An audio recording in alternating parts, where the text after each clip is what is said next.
Pag naghihilik ka ba, ibig bang sabihin nun, deep sleep na? Meron tayong mga kasabihan na ang taong naghihilik ay mahimbing ang tulog, or in English, sabi natin, sound asleep.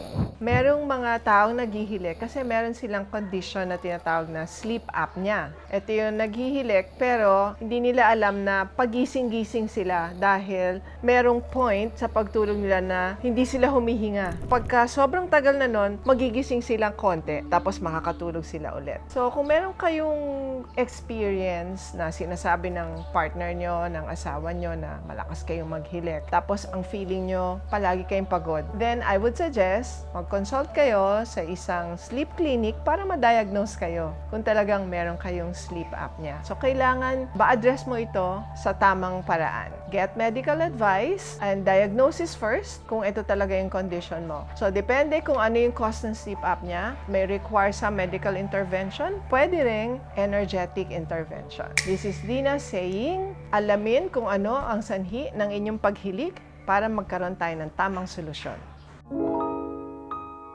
Ask Dina.